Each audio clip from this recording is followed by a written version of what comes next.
Friends, I greet you all.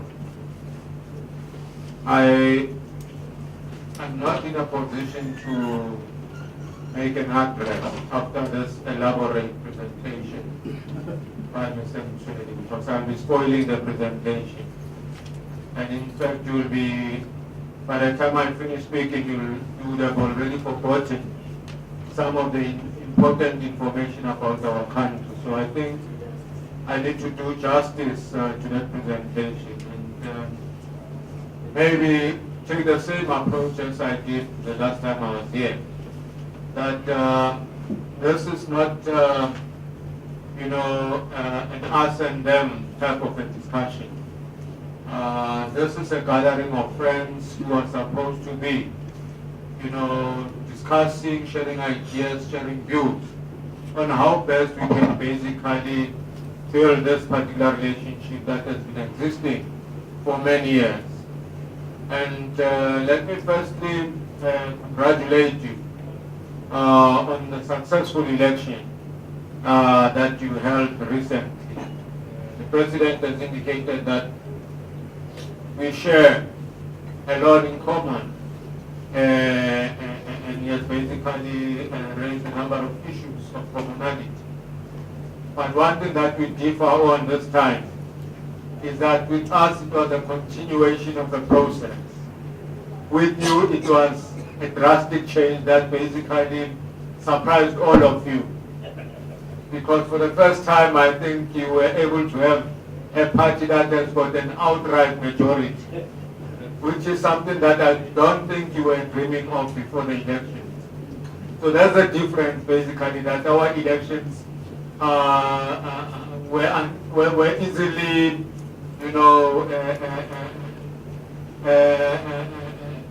you could easily assume the outcome, but with India it was very difficult.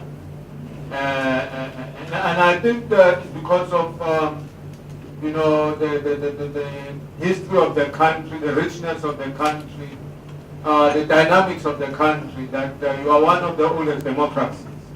So we are just celebrating nearly 20 years when you have already, tasted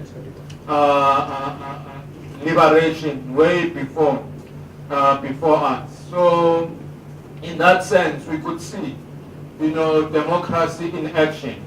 And I think for some of us it was an experience to be here when India, is conducting its election, because we've got a better story to tell back home on how basically democracy can be able to work in practice, and everybody that is looking towards a country, evolving, a country progressing, rolling their sleeves to see to it that everything that gets done in the interest of the country more than in the interest of individuals. So I think those are some of the lessons that we admire you for, and that we will always cherish and embrace. We are meeting FAPCI today, one of the oldest federations. 2 years time you'll be basically celebrating centenary, which is not something that comes easily. We know that even human beings, once they reach that particular stage, we take them as living ancestors, because they can't afford to make mistakes. They've seen it all, so we the younger ones will always go to them for wisdom. So we are here today coming to FAPCI because we think that there is no other better federation that can teach us the better way of improving this relationship. So friends, we are delighted to be here this afternoon to share with you our thoughts on how we can best move forward this particular relationship. We are glad that ultimately India has been able to come to stability, because as you know, some of the frustrations that we've been having in negotiating with India is the indecisiveness of India. And that was not something that was man-made, but it was, due to the reality that India was faced with, that in each and everything that you had to do, you needed to ensure that there is consensus before you can go and pronounce on policy matters in international platforms. So that was not an easy process. Unlike when you know that you are in control, as you require to cough, you don't need a mandate for that because you are in charge. So ultimately, India is in charge, and we are hopeful that we will see much more progress. In some of the issues that have been outstanding. One of those issues is the current PTA negotiations that we are currently enrolled in with India.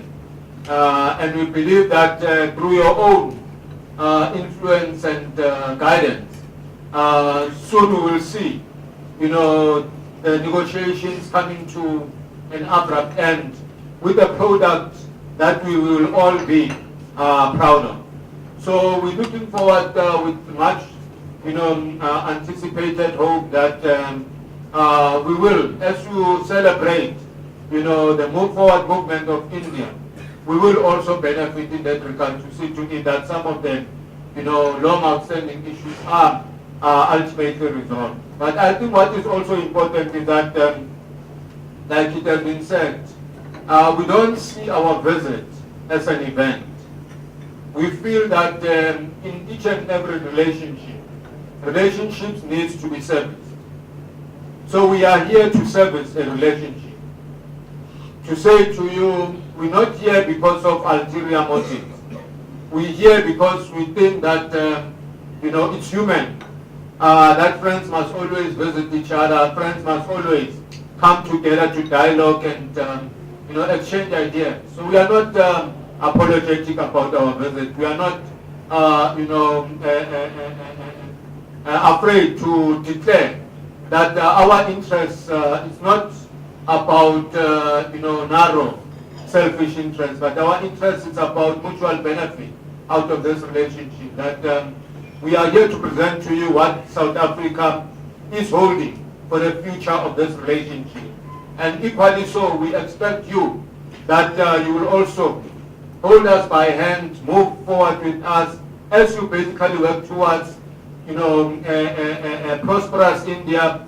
Don't forget that Africa, South Africa in particular, is always side by side with you. Africa is looking upon you for guidance and support. So with those few words, colleagues, friends, once more, thanks very much for the opportunity to come and dialogue with you. And I think some of the issues of specific, we can address them as we internet. Thank you very much, President.